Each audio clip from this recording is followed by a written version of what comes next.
Bom dia, igreja.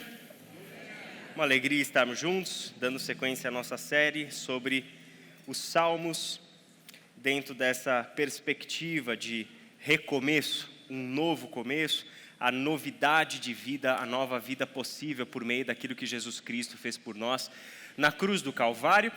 E essa esperança está anunciada no livro dos Salmos. O livro dos Salmos falam sobre essa esperança, a esperança de uma redenção.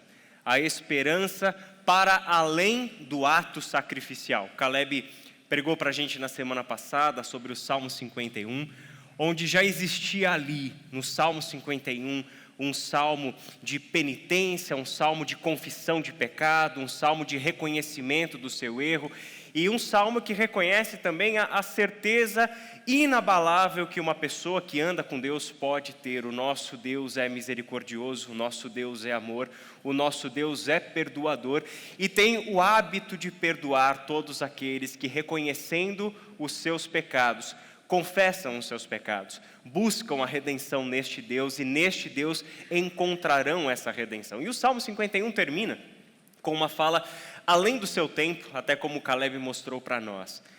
Deus não está interessado nos teus sacrifícios, Deus não está interessado nos nossos sacrifícios, Deus não está interessado nos nossos atos religiosos.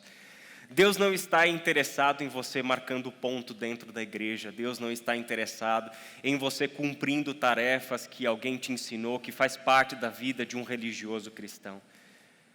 Deus está interessado no teu coração. Deus está interessado no teu coração, com aquilo que verdadeiramente brota do teu coração. Os atos religiosos são exteriores, são falseáveis, eles servem para você enganar os outros, servem para você tapear sua própria consciência, mas aonde Deus colhe a sinceridade, a adoração, aonde Deus colhe o testemunho de fé no Deus Salvador, aonde Deus colhe as palavras de reverência e amor ao eterno, é lá, nas profundezas do nosso coração, no nosso interior. E isso mostra para nós que os salmistas já viam algo para além do sacrifício dos animais, para além dos sacrifícios religiosos.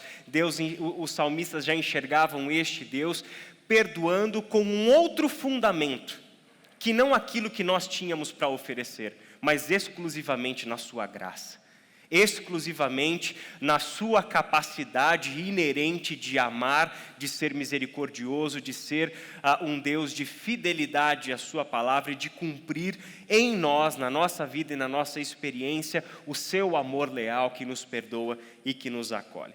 Hoje o Salmo 130 nos coloca diante novamente deste Deus e nos ajuda a pensar outros aspectos desta relação com o Deus que nos oferece nova vida, que nos oferece recomeço. O Salmo 130, sob esse título, o encontro com o Deus misericordioso, é um dos salmos que nos ajudam a pensar um desses aspectos fundamentais da nossa vida, e a gente vai ver que um desses aspectos básicos da experiência humana pode e deve ser ressignificado em Deus. Vamos ler junto esse salmo e depois a gente conversa um pouco mais. Salmo 130. Das profundezas do desespero, Senhor, eu clamo a Ti. Escuta a minha voz, ó Senhor, dá ouvidos à minha oração. Senhor, se mantivesses um registro de nossos pecados, quem, ó Senhor, sobreviveria? Tu, porém, ofereces perdão, para que aprendamos a Te temer. Espero no Senhor, sim, espero nele. Em Sua palavra depositei minha esperança. Anseio pelo Senhor, mais que as sentinelas anseiam pelo amanhecer. Sim, mais que as sentinelas anseiam pelo amanhecer. Ó Israel, põe a sua esperança no Senhor, pois no Senhor há amor e transbordante redenção. Ele próprio resgatará Israel de todos os seus pecados. Até aí. Amém? Vamos orar mais uma vez? Pai querido, diante da leitura deste salmo, nos colocamos diante do Senhor com o desejo de sermos instruídos pela Tua Santa Palavra.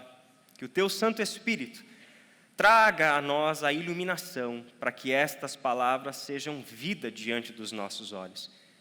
Que sejam verdadeiro alimento, verdadeira bebida, a nos nutrir e a conduzir a gente, Pai, a formar um coração que verdadeiramente busca o Senhor com sinceridade.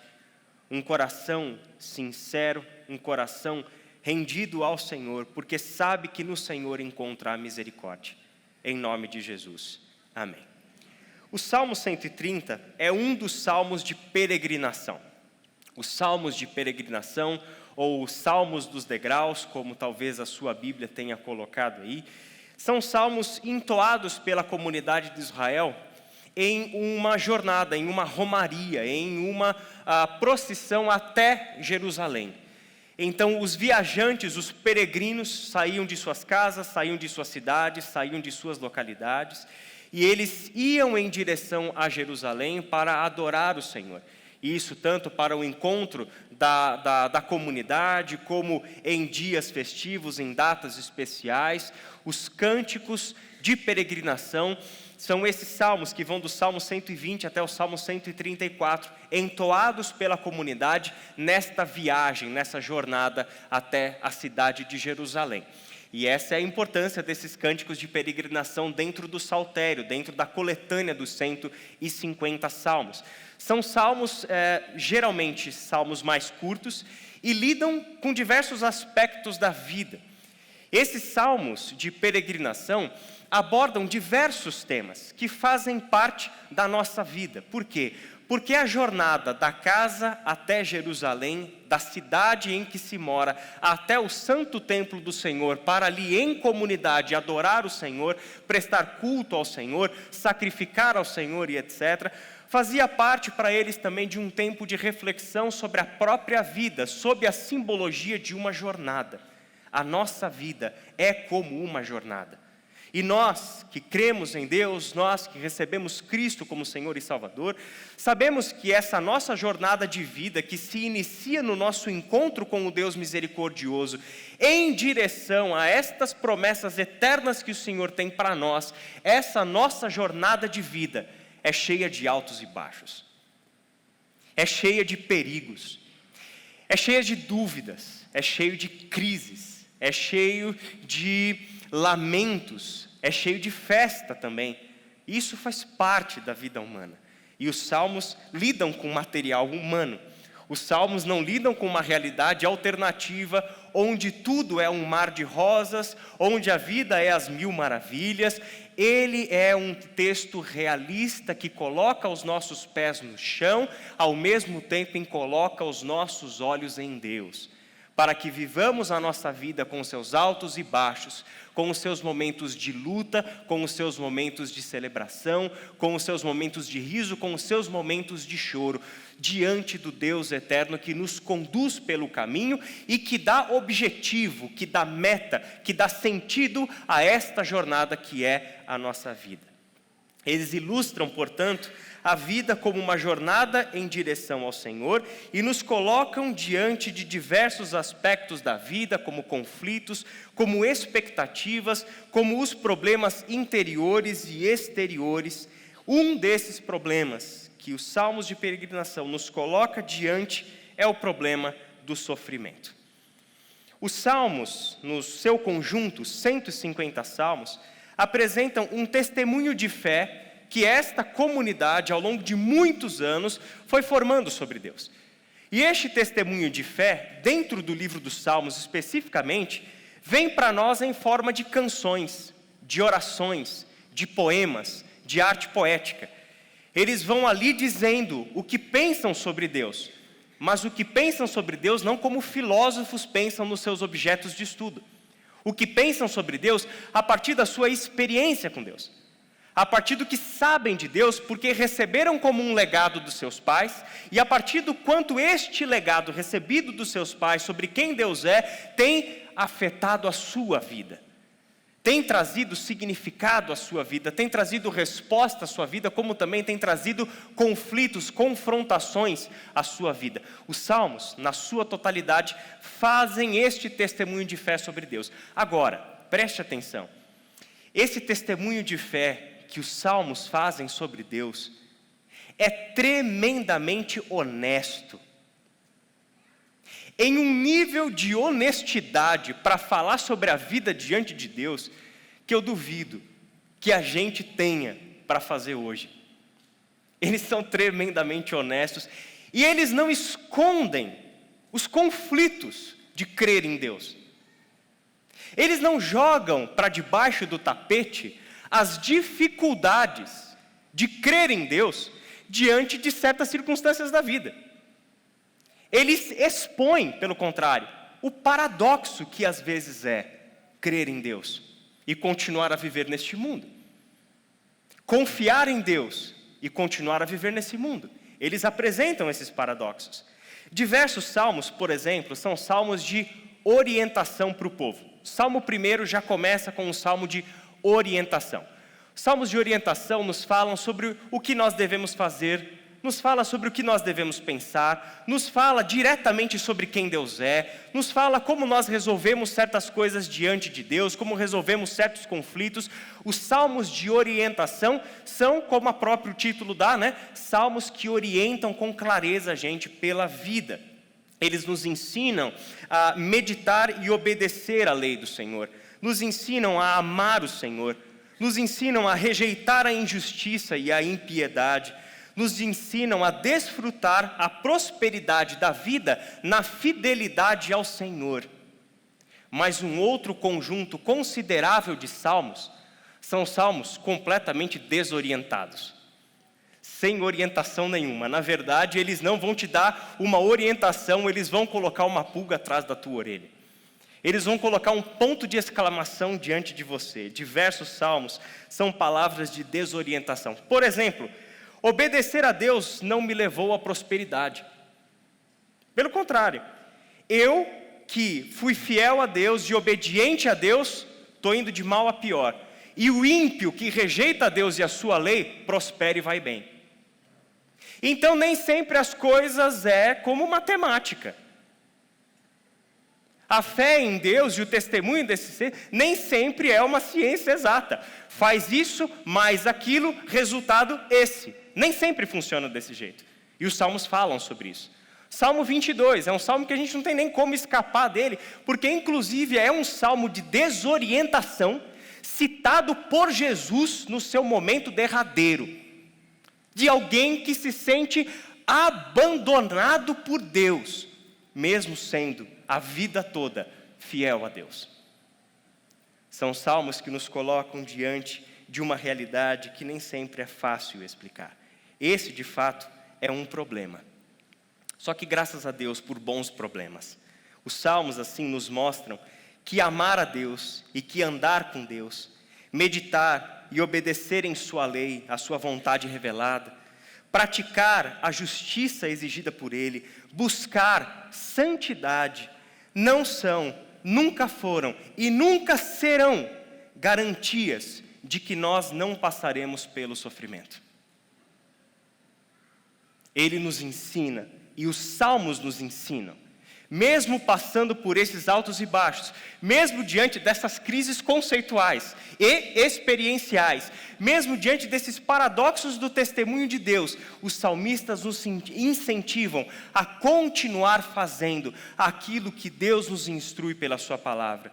Amar o Senhor, meditar na sua lei, obedecer a sua lei, buscar a felicidade, a fidelidade, rejeitar a impiedade e a injustiça, praticar o bem, enfim, ela nos ensina a fazer isso, mas nunca como uma garantia de que este conjunto de valores regendo a nossa vida nos isentará de problemas, de dores, de dificuldades, de crises, de conflitos, de sentimentos como este que o Salmo 130 expressa logo no início, das profundezas do desespero, Senhor, clamo a Ti, escuta a minha voz, ó Senhor, dá ouvidos à minha oração. Talvez você já esteve nesse lugar. Que lugar? As profundezas. As profundezas. O termo original se remete ao caos do mar. Quando você chega às profundezas daquele mar, tudo é incerto, ali é caótico, não tem salvação. Você chegou no fundo e dali não tem mais como vir para a superfície. Você já habitou esse lugar? Você já esteve lá? Você sabe onde ficam as profundezas? Você sabe quais são os sentimentos de quem pisa o fundo do poço? Você sabe o que é estar nas profundezas. Assim como o salmista sabe o que é habitar as profundezas. O que a gente faz nas profundezas, além de se desesperar, além de sentir nas emoções, no corpo físico, nas relações, a angústia. A angústia. Uma oposição contínua à vida. Quem já habitou esse lugar sabe o que se sente ali. Sabe o que é estar nas profundezas. Os salmistas sabem. Homens e mulheres que andaram com Deus sabem. Estiveram lá. Aliás, Jesus Cristo foi até lá. Ele conhece. Ele conhece. Ele esteve lá. Das profundezas do desespero, Senhor, clamo a Ti. Escuta minha voz, ó Senhor, dá ouvidos à minha oração.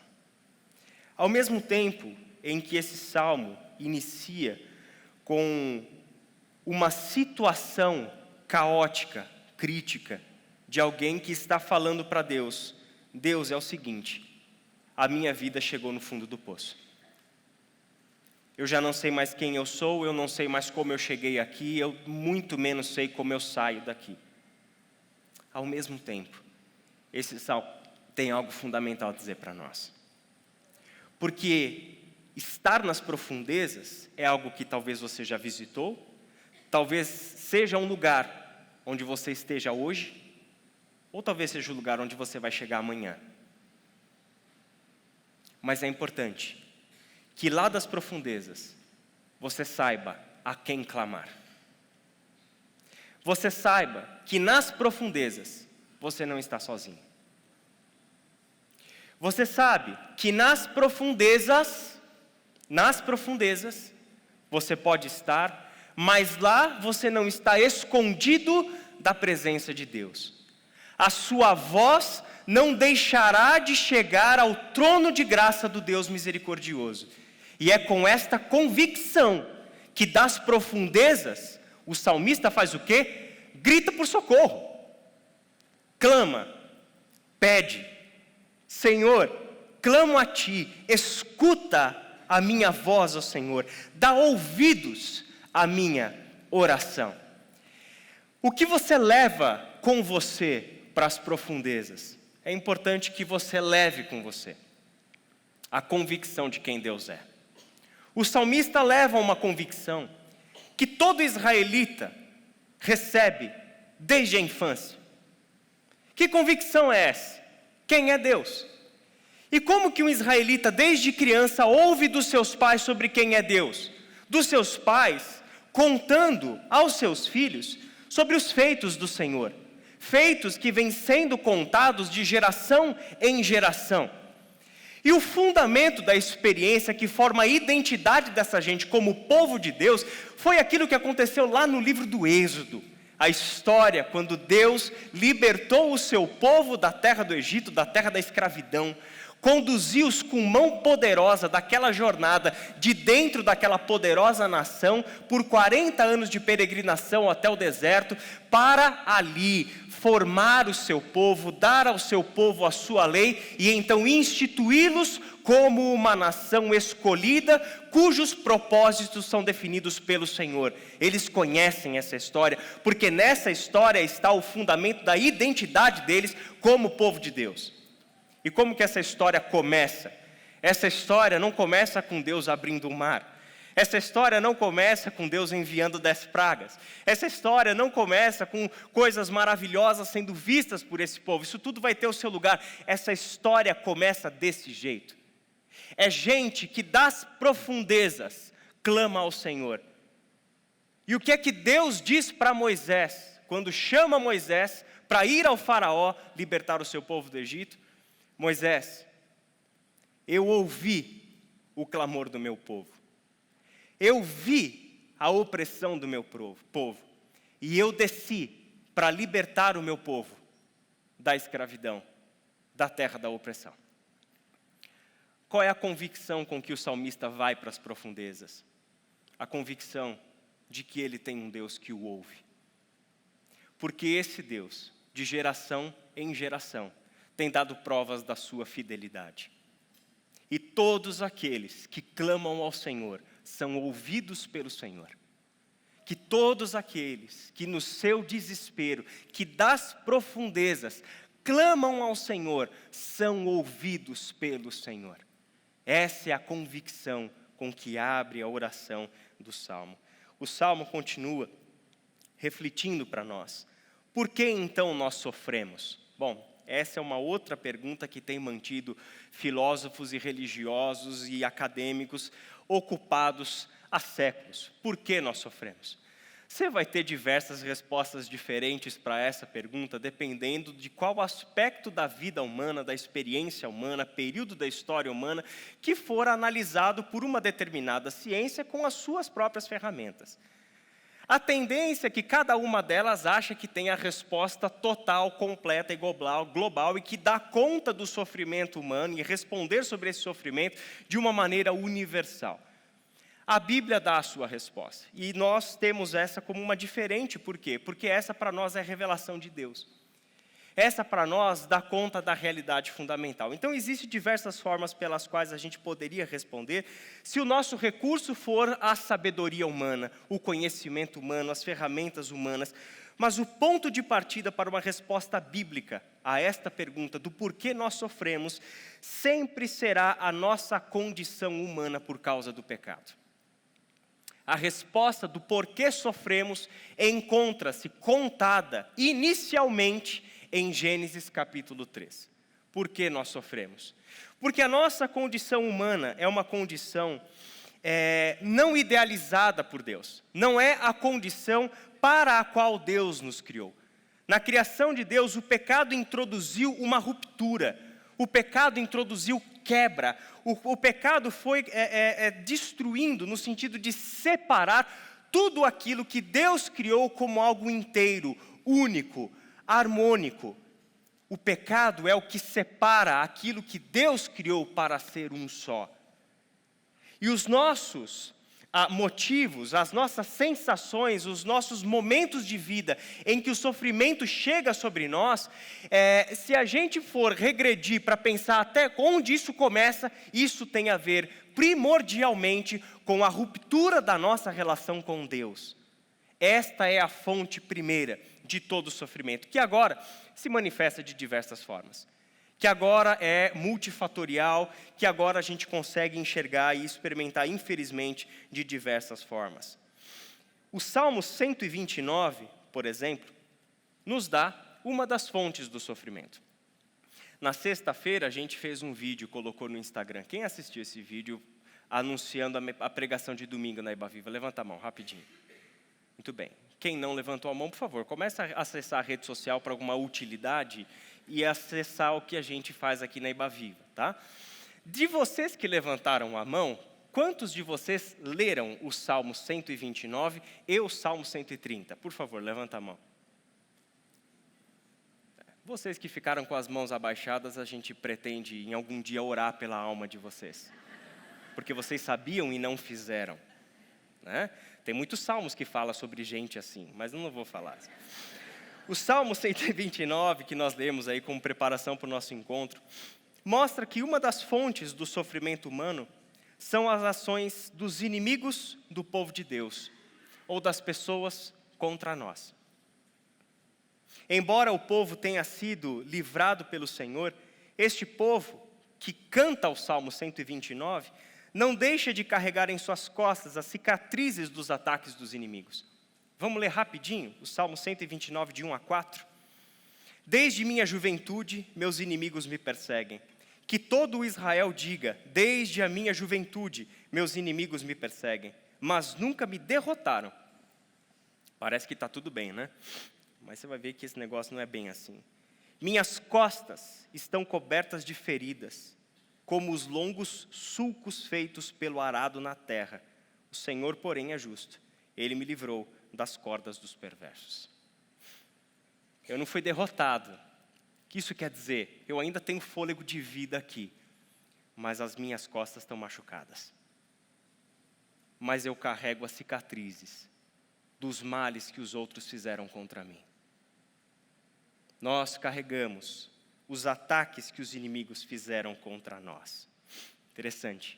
No Salmo 129, qual é a fonte do sofrimento do salmista? São as ações dos outros contra nós.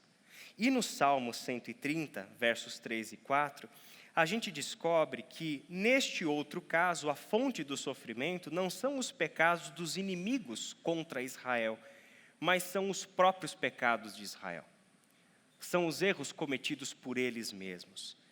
Senhor, se mantivesses um registro de nossos pecados, quem, ó Senhor, sobreviveria?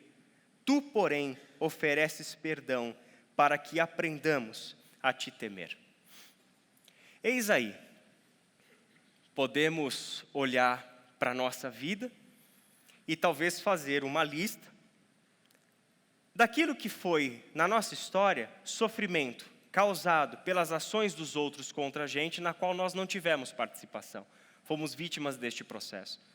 Como também podemos olhar para as nossas vidas, e aqui talvez seja o exame mais difícil, porque é mais fácil enxergar as ações dos outros erradas contra nós do que enxergarmos o nosso rosto diante do espelho. O reconhecimento dos erros dos outros é sempre mais fácil e mais tranquilo de lidar do que o reconhecimento dos nossos próprios erros. Veja Jonas indo a Nínive, né? Ou não querendo ir a Nínive.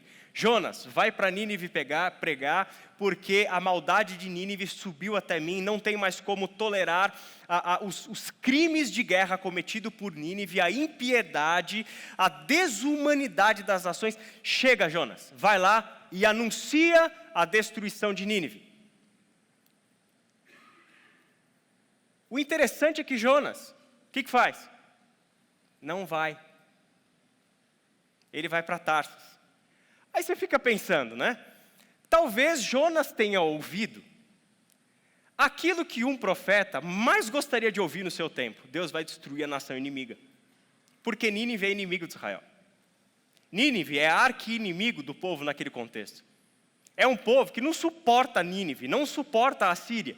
Quer mesmo ver a destruição. E Deus falou, eu vou destruir. E Jonas deveria estar vibrando dizendo, ótimo, chegou o dia então de ver o circo pegar fogo.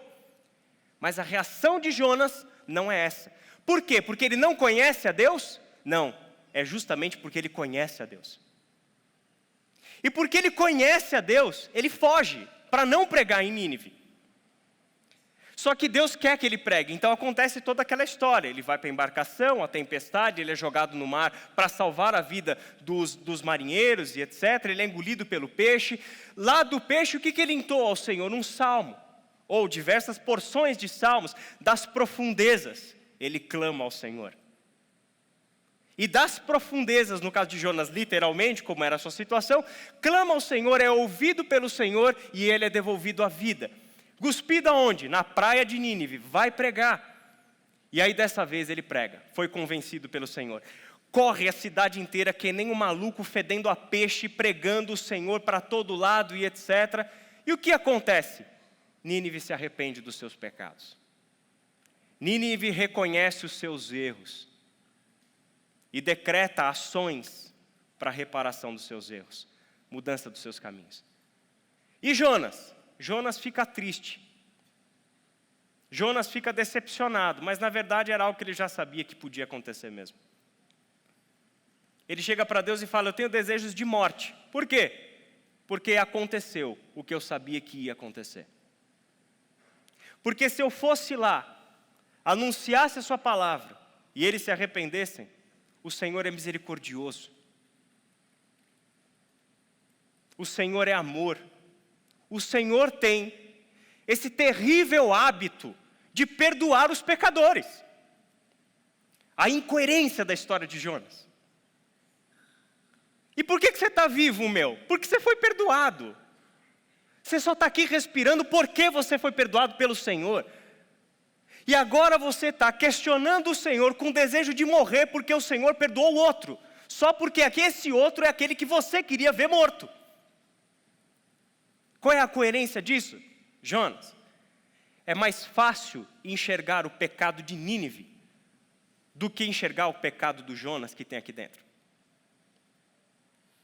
E esse é o reconhecimento deste conjunto de salmos, 129 e 130. Porque a fonte do sofrimento pode sim ser, e é verdade, os erros que os outros cometem contra nós. Pessoalmente, institucionalmente, nacionalmente, é verdade. É verdade. Como também é verdade que sofremos por causa dos nossos próprios erros. Sofremos por causa da nossa negligência quanto à palavra do Senhor. Sofremos porque sabemos a verdade, mas mesmo assim decidimos transgredir a verdade. Ouvimos diariamente o conselho do Senhor, mas a gente opta por caminhar pelos nossos próprios caminhos. Isso é pecado. Isso é reconhecer os seus erros diante do Senhor. E é isso que o Salmo 130 está fazendo. Senhor, se o Senhor mantivesse um registro dos nossos pecados, quem, ó Senhor, sobreviveria? Tu, porém, ofereces perdão. E graças a Deus por isso, porque a resposta à primeira pergunta retórica é: ninguém sobreviveria. Se o Senhor mantivesse uma lista de pecados, se o Senhor tivesse uma planilha do Excel com o teu nominho e todas as tuas falhas, ninguém ficaria de pé. Mas o que o Salmo diz? Mas contigo está o perdão. O Senhor oferece perdão. Ao invés de manter a lista, o Senhor oferece perdão. E o faz para que aprendamos a temer o Senhor. Temer no contexto desse salmo não tem absolutamente nada a ver com ter medo. Tem a ver com reverenciar, com levar Deus a sério, com aprender a viver com Deus como uma realidade presente que não pode ser ignorada. A palavra de Deus é a verdade, e é segundo esta verdade que eu vou viver. Isto é reverenciar o Senhor. Reverenciar do Senhor não é de vez em quando dizer palavras bonitas de elogio a Deus no contexto de uma adoração comunitária. Reverenciar o Senhor é viver uma vida de fidelidade à sua palavra, porque nesta palavra medita de dia e de noite.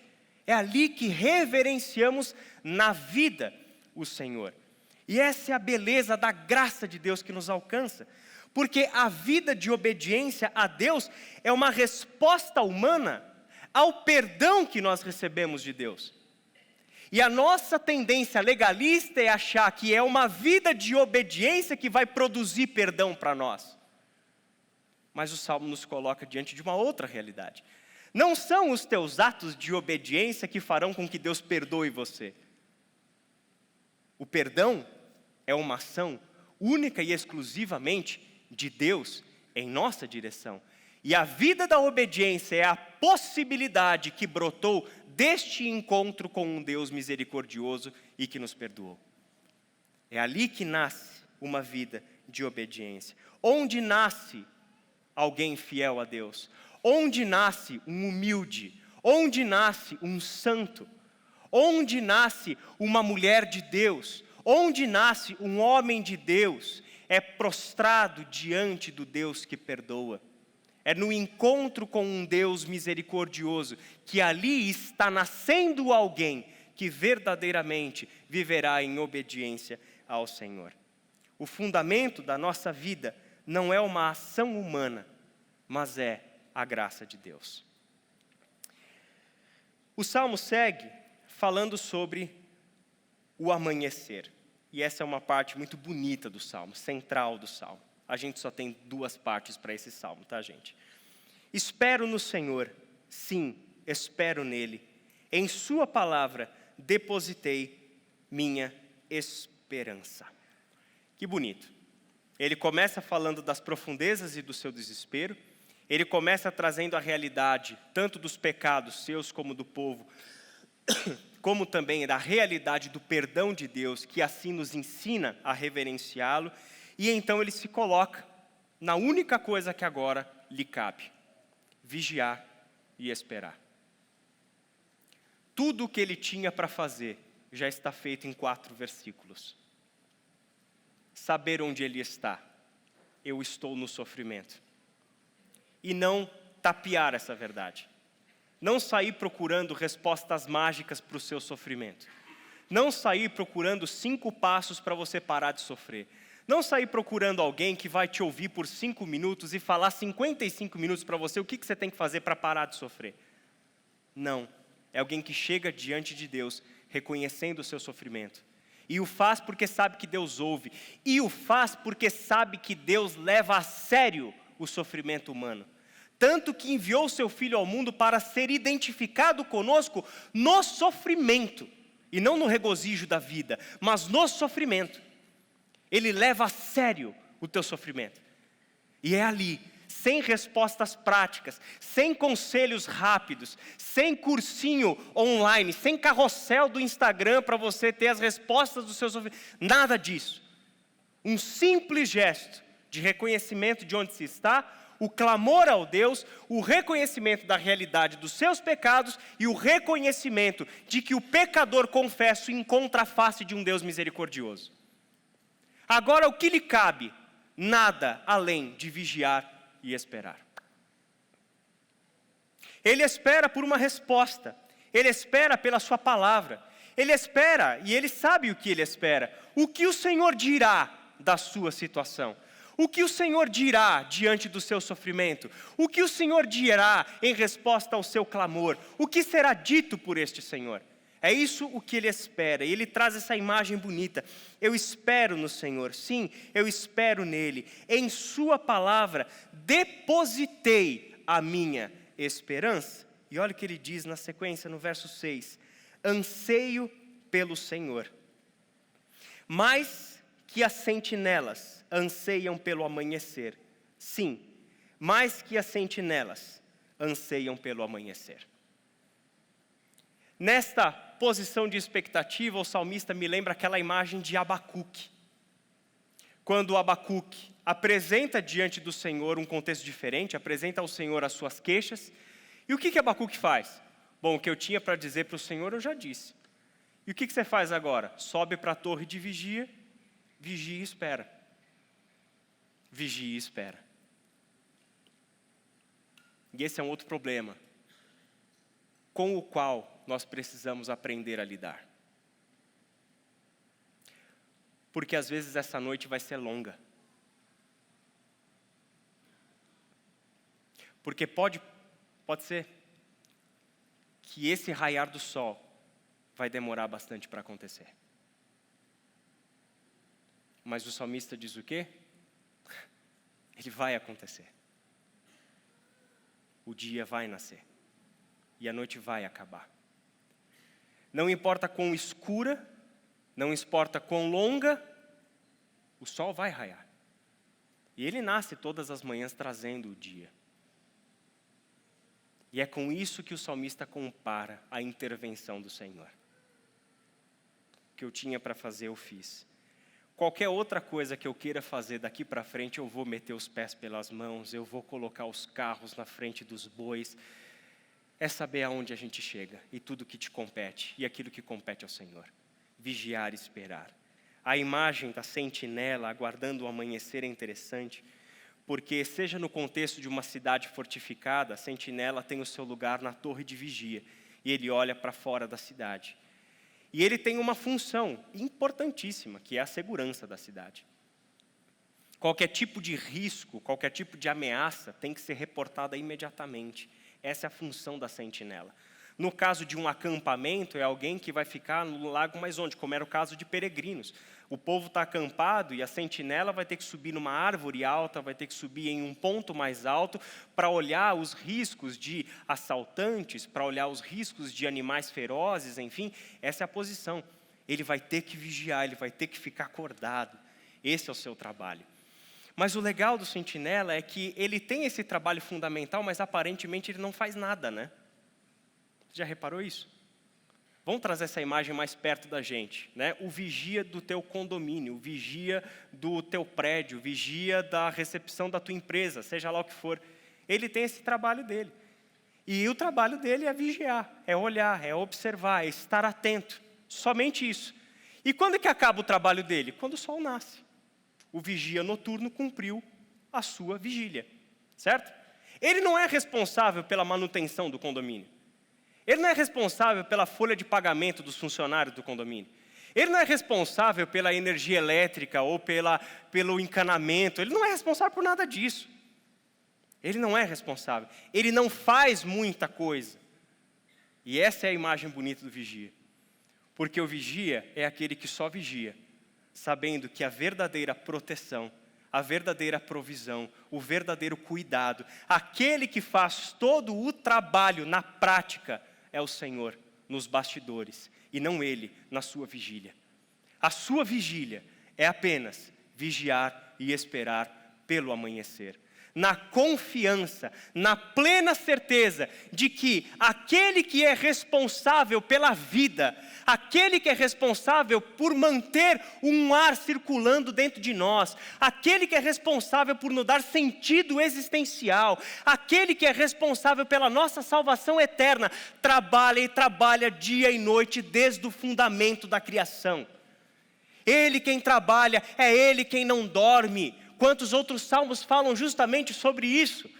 O vigia de Israel não dorme, porque sabe que além do vigia humano que sobe na torre ou sobe na árvore, existe aquele que de fato os protege, que de fato cuida, que de fato zela, e é aquele que nos bastidores da história, de geração em geração, desde os tempos imemoráveis, está cuidando da tua salvação, para ir buscar você nas suas profundezas. Este é o Deus de Israel que nos convida a vigiar e a esperar, porque tão certo como amanhã chega, o Senhor chegará. E o Salmo termina com essas palavras, um convite ao povo a adorar o Senhor com essa convicção. Ponha sua esperança no Senhor, pois no Senhor há amor e transbordante redenção. Ele próprio resgatará Israel de todos os seus pecados. Ele próprio resgatará Israel de todos os seus pecados.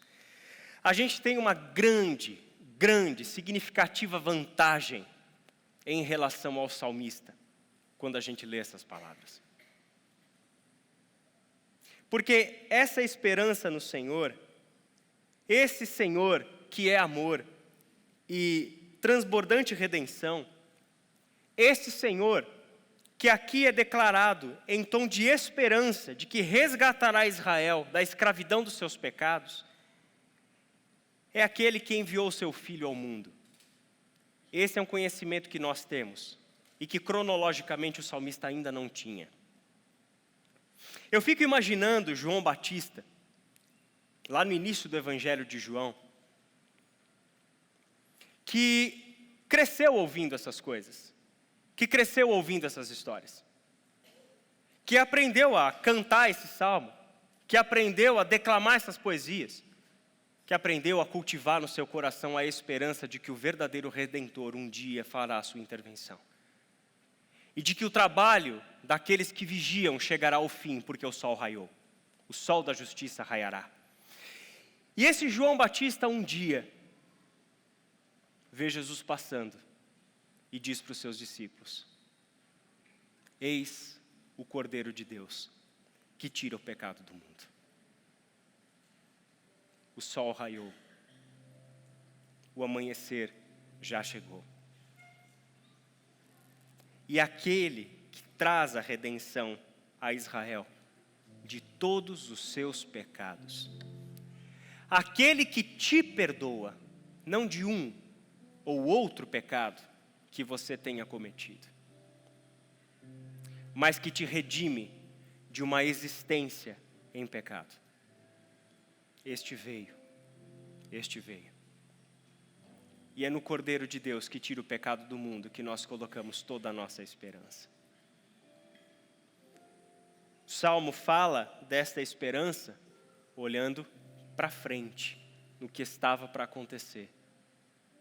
E nós, do nosso ponto da história, olhamos para essa esperança como um fundamento da nossa fé, que está ancorado há 2000 anos atrás, quando o Cordeiro de Deus pisou essa terra, habitou o sofrimento, foi visitar as profundezas, para que Ele pudesse chegar para você e dizer: eu sei o que é estar nas profundezas. Eu sei qual é o sabor amargo da traição e da derrota. Eu sei o que significa o abraço da morte. Eu sei o que significa ver a morte chegar. Eu sei. Porque é desse lugar que Ele quer redimir você. Porque é desse lugar que Ele faz nascer algo novo. Porque é desse lugar que Ele faz a vida prevalecer sobre a morte. Gostaria que você fechasse os seus olhos e eu gostaria de ter um momento de oração com você. Talvez você se encontre aqui nessa manhã ou esteja ouvindo posteriormente esse vídeo pela internet ou ouvindo isso. E hoje é um dia em que você está habitando as profundezas. E hoje pode ser um dia em que os seus pés tocaram o fundo. Ou talvez você já esteja por aí por longo tempo. Por você que eu gostaria de orar agora. Pai querido, nós colocamos cada uma dessas pessoas que hoje estão nos ouvindo, que hoje ouviram a Tua palavra, que pastoreia o nosso coração, porque nos visita em um lugar onde nós jamais gostaríamos de estar. Porque nos visita nas profundezas. Pai querido, como nós aprendemos com a Tua palavra, quaisquer que tenham sido os motivos que nos levaram ao sofrimento, sejam os erros que as pessoas cometeram contra nós, ou sejam os nossos próprios erros. É na Tua presença, e somente na Tua presença, que nós podemos tratar este coração que sofre. Hoje, Pai, não é um dia de trazermos à nossa memória o que já foi, mas é apenas de lidarmos com a dura realidade, que é aqui que nós estamos. E é daqui que nós precisamos sair, em nome de Jesus. E a gente pode orar na confiança de que a nossa oração é ouvida pelo Senhor. Que os teus ouvidos estão atentos ao clamor daqueles que em desespero te buscam, porque reconheceram quem são e onde estão. Porque reconheceram de que não é a sua autossuficiência que os tirará de lá, de que não são os recursos humanos que os tirarão de lá, mas exclusivamente o estender da tua mão de graça que nos tirará de lá. Colocará os nossos pés sob rocha firme, Jesus Cristo, o Filho de Deus, e nos dará uma nova vida. Pai querido, que seja uma manhã da tua visitação a estas pessoas que se encontram na sombra do vale da morte. Que o Senhor ali esteja, Pai, dando a elas a esperança de que a salvação continua sendo o Senhor, e graças ao Senhor por isso. De que a redenção continua nas tuas mãos e o Senhor continua a redimir. Que o perdão a ti pertence e o Senhor continua a perdoar. Que a misericórdia só será encontrada no Senhor e o Senhor não deixou de ser um Deus misericordioso. Pai querido, por favor, Senhor, que estas pessoas se sintam abraçadas pelo teu amor e pela tua graça. E que daqui em diante tenham o seu sofrimento ressignificado, porque já encontraram a esperança. Em nome de Jesus. Amém.